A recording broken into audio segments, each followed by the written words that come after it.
El Centro de Desarrollo Integral de la Mujer Aymara, Amuita Sedima, presenta su programa Sedima Informa. Sedima Informa.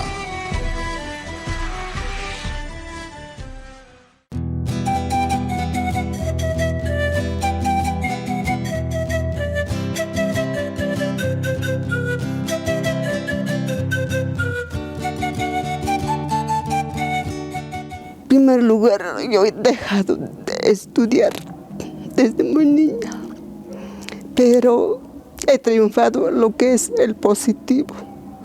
He logrado lo que es la profesión. Tal vez digo con mucha alegría, ahorita digo porque no sé cómo decirte.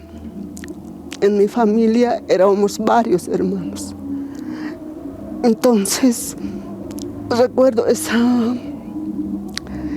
dolor, ese sufrimiento desde niña. Mis padres querían que yo estudie, pero la economía es lo que nos limitaba mucho. Mis padres eran agricultor, mi mamá mantenía con lo que es artesanía. Desde ese punto de vista, nunca he dejado de estudiar. Según como dicen, la educación entra con sangre.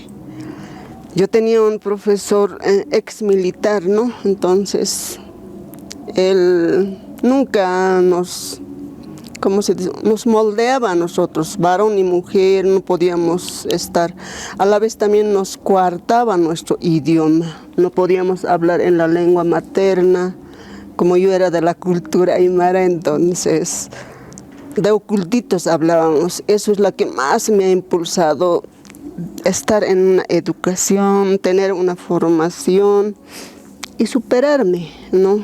Me ha gustado lo que es apoyar a los comunarios, lo que yo he aprendido devolver.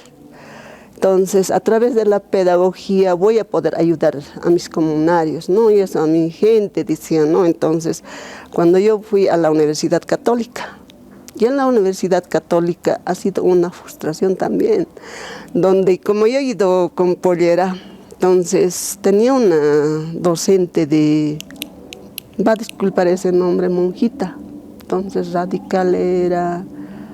Entonces yo dije, no voy a volver a estudiar, porque me dijeron en la universidad que yo cambiara de traje o de falda, e inclusive he comprado falda, ya para cambiarme, para, como dice actualmente, refinarme, pero tenía un compromiso con las comunidades. Yo había trabajado con las comunidades, entonces como promotora, como líder, entonces eso me ha impulsado a no cambiar. Y alguien me decía, en el corazón guárdatelo. Entonces me lo guardé en el corazón, que las mujeres nunca debemos retroceder, sino que prepararnos para seguir adelante, para contribuir a nuestros hijos, apoyarlo en la formación desde la niñez hasta que sean profesionales. Y también la sociedad espera de las mujeres. Sedima, trabajando por los derechos de las mujeres.